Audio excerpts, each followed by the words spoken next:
As of yesterday, we have an official deal in Iran. The official 14-point official agreement with Iran. Is this war finally over? Is it finally done? This short military excursion, has it finally ended? Donald Trump has a tweet for everything if you look back far enough, and you don't have to go that far back to 2020 to find this tweet. Iran never won a war, but never lost a negotiation. Trump said that back in 2020 when they negotiated with the Obama deal even earlier, but even with Biden. And to avoid that, in his term, he decided we will go for one thing: unconditional surrender. This is back in March after he started the war in Iran. There will be no deal with Iran except unconditional surrender.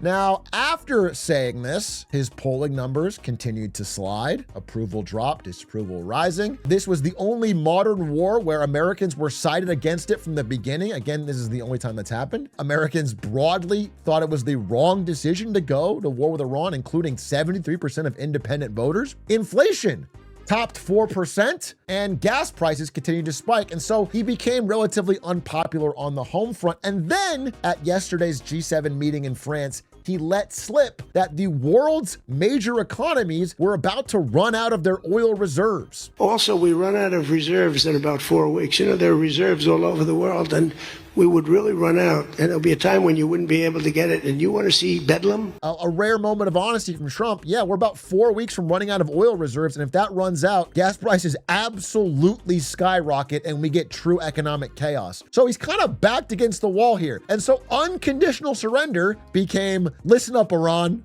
I'm actually really fucking sorry.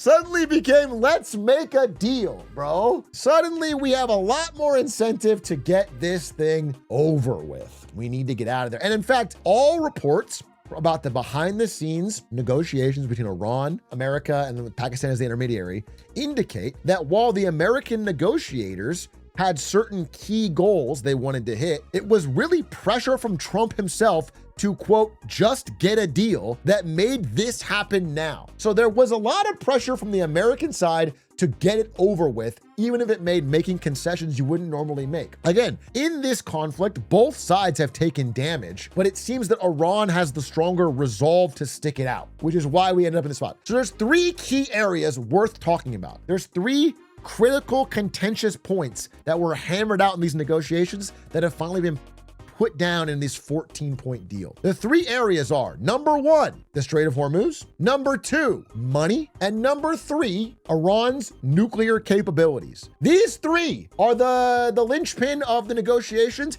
Each side has a different take on each one of these 3 things, and figuring out how they play out is an important part of how they came to this negotiation. So I want you to keep in mind where things were with all of these things before the war started, and I'm going to tell you what they landed on in the deal. I will say, I want to stand out real quick. Obviously, if you've been following the Iran war stuff, you're probably thinking like, wait, there've been a deal like 100 times. There's been a ton of ceasefires, a ton of deals. What makes this different? I will say, this one is different. This seems like an actual deal. This is the first time both Iran and America have publicly announced and agreed that there is something to negotiate on. It seemed like the war may actually be coming to an end this time, with some caveats I'll give you. So of these 3 things, first, Strait of Hormuz.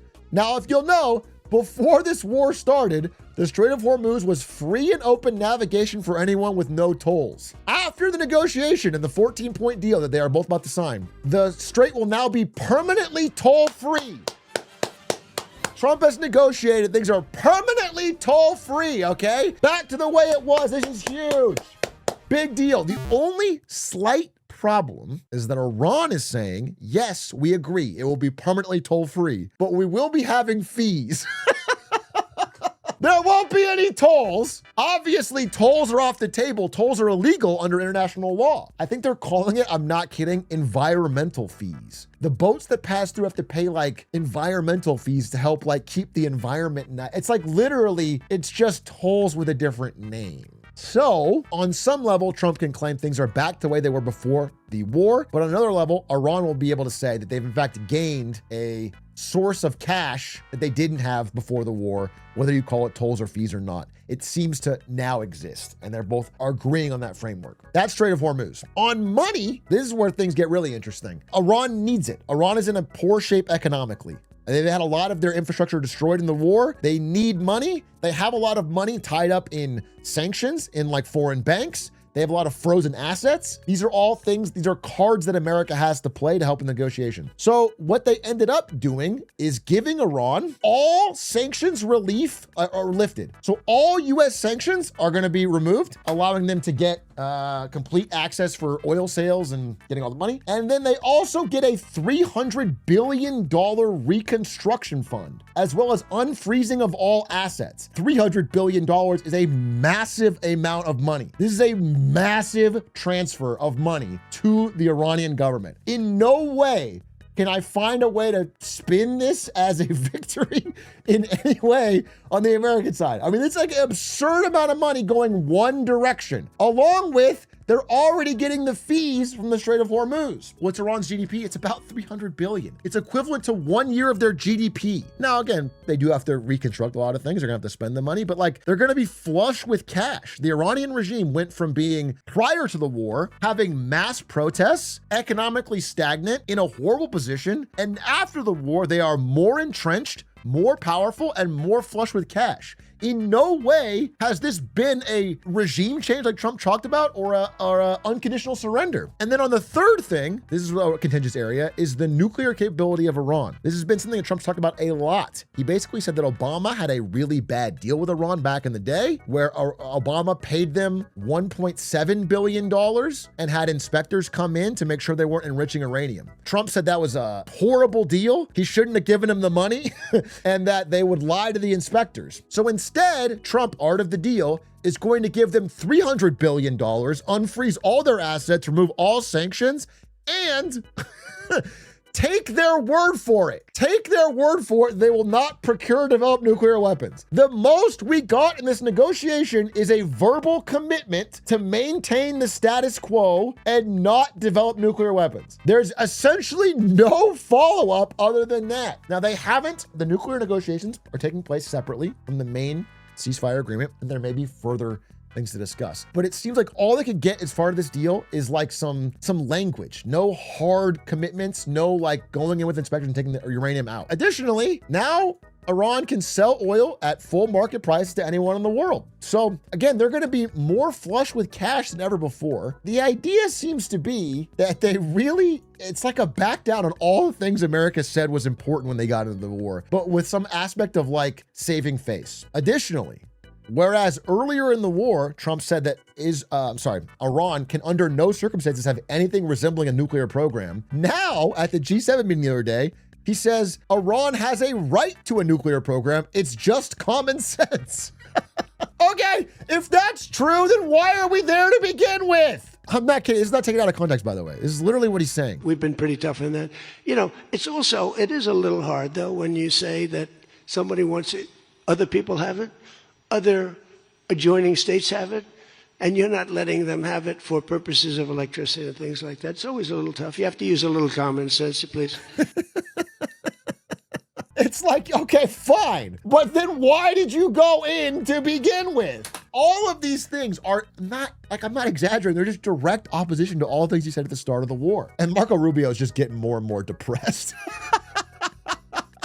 Background. Howard Lutnick always smiling because he's not in jail for multiple times hanging out with Epstein. He's always happy because every day he's alive and free and walking around is a crazy day. So yeah, like I said, the Obama deal that Donald Trump has railed against for years and years and years.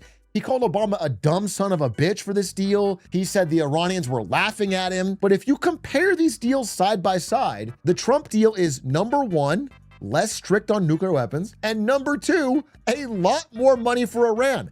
How much more money? 750 times more money goes to Iran from Trump's deal. This has been a colossal failure. If they took this as a one lump sum payment and gave it to their leader, Khamenei, he would be the second richest man in the world, behind Elon fucking Musk. That's crazy. We didn't have to do this.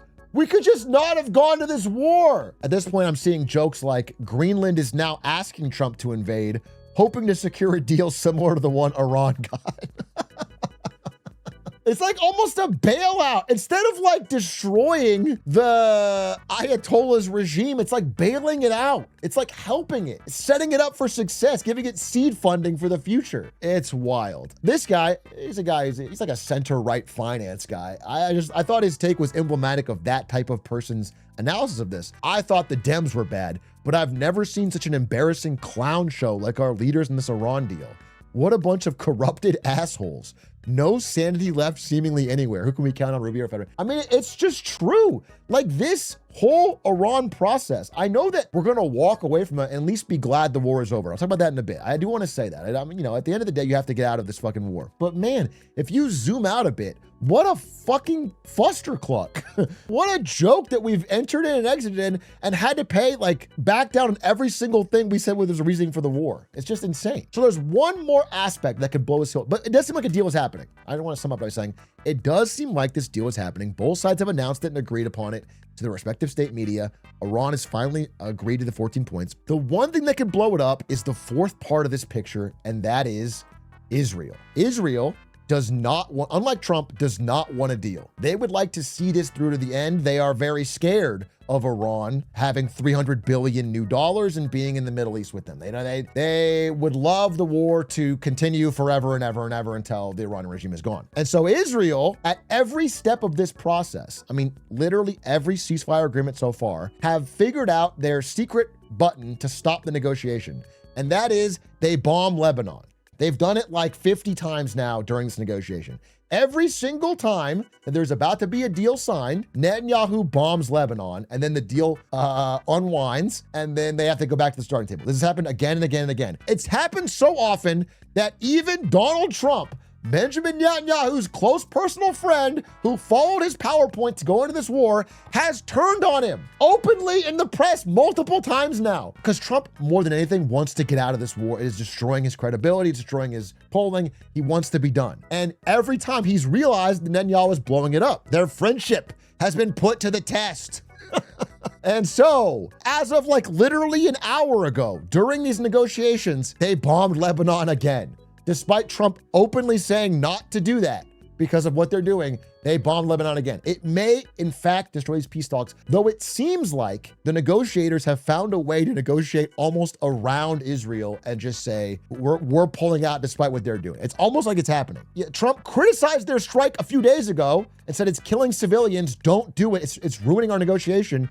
And then Israel did it again 9 hours ago. And so they are literally, they just know they can't let this ceasefire happen. For Netanyahu, at least, he can't let this ceasefire happen. He wants the war to continue, and they've done everything they can to keep it going. They have said openly, Trump's agreement with Iran does not bind us. We will keep troops in Lebanon. So this split between America and Israel is happening rather quickly, given that Trump was kind of one of the last big allies of Netanyahu in the government. And even on the Israeli side, they're now posting anti-Trump stuff on their version of Fox News, basically. They're talking about how the US president has betrayed them with his Iran deal. And so they're turning on him. And, you know, there's a pretty good piece in the FT by Edward Luce, who I like his writing of, has said, this time Trump and Netanyahu have really fallen out. Rarely has a geopolitical roll of the dice gone so rapidly wrong as the Israeli PMs. Basically, Netanyahu vastly, even more than Trump, misjudged how this Iran war would go. He misjudged how committed Trump would be to it. He misjudged how long it would last. And in fact, it has left Israel in a much worse position. Not just in the Middle East, which now their biggest rival is $300 billion richer and right across the border and not out of power, but also during this whole thing, addition to what happened in Gaza, opinion of Israel has fallen in almost every country around the world, outside of maybe Kenya. And even America, which is kind of their last ally, is now splitting with them. So they've kind of burned a lot of bridges and left them in a much worse geopolitical position. I don't know why Kenya and Nigeria are so pro-Israel here, but this is the end result of the Iran war. People around the world, even if they don't follow the specifics of what's going on in the Middle East closely, have been so frustrated by rising gas and fertilizer prices that they've been angry in general at both Israel and America. And now that America's trying to get out of it, it's left just Israel trying to keep the thing going. So, sum it all up with our deal. Assuming this deal holds, which it seems like it's getting pretty close, just given how committed America is to basically caving. It seems like we're going to hold. And the end result is that Iranian government is emboldened. They think they've won the war. They've gotten almost every demand they were hoping for. And while I could make fun of this, and I have in this presentation, I will say, I think getting into this war was incredibly stupid. But if I actually look at where the world stands 1 week ago, this may be something I'm glad happened. I think we had to do it. To be honest, I want to give Trump a million hours of shit for having done this war to begin with. I'm going to stand with what I read here and also what I think the editorial board of the FT said. This is what they called the least bad exit from Trump's war of choice. That is a fire pin. That is the best way to sum it up. That's what this is. I honestly think dragging it out would only make it worse. I think at the end of the day, $300 billion is a lot of money, but like, fuck it. Like, we would spend more than that turning this into another Afghanistan. Just get out. If this ends up being a 4-month thing rather than another Vietnam or another Afghanistan or another Iraq, that's a win. That's still a win for American taxpayers, and lives. And at the end of the day, it's better than dragging this out. So I'm actually happy on some level that Trump has realized it and is not sunk cost fallacying our way into another endless war in the Middle East. Hopefully this does continue and we can get out of this war in the Middle East. So I will say this is probably the US's most glaring defeat since Vietnam, but Vietnam lasted a lot longer and had a much higher death toll. So on some level, Trump is doing better than, like LBJ. He's cutting his losses early. It's optional, it's stupid, but he's cutting losses early. And I have to give credit on that because we really should get the fuck out. Now, the question mark is, by the way, the world leaders agree. Almost every world leader, Starmer in the UK, Takeuchi in Japan, but others, literally there's a joint statement from like Germany, France, like all these big countries. They all agree they love this deal. They're happy for it. It doesn't cost them money. Like, they don't care. They just want the strait to be open. So in general, there was a collective sense of euphoria to get out of this entirely stupid war of choice that has been just roiling global markets for almost no reason and no gain.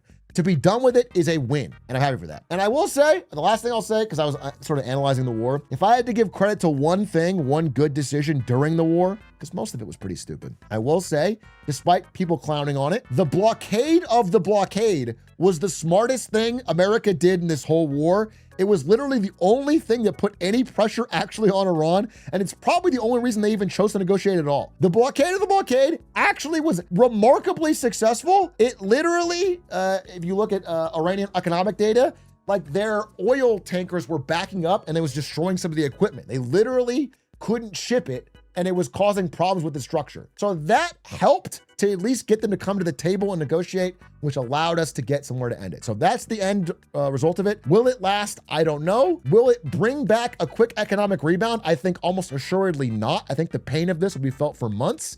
At best, much of the reason we've been able to hold off on higher pains because we've been draining petroleum reserves. Those are near tank bottoms. We'll have to refill them. There's a lot that has to go on in the future. I don't think we're going to get a quick gas price and other goods inflation down, but it is the beginning of the process of normalizing them, which I guess is a good thing. Now, hopefully all of this holds because as of literally an hour ago, Trump said, we're going to start bombing them again if they don't comply with the agreement. So maybe it won't happen. I'm hopeful he is as desperate as he seems, and we do sign the deal and it does get done, but I can never promise anything because it's the most stupid, insane war I've seen in my lifetime. That's the update. And I will close it by giving a really strong statement from our commander-in-chief, Donald J. Trump, who said about the deal, it's a very strong deal. Nobody knows what it is, but it's very strong. Most people seem to be very happy. Who's really happy is the market. I can't think of a better way to describe how our country has been run. The Dow is up. That's the update on the Iran deal. Hope you enjoyed.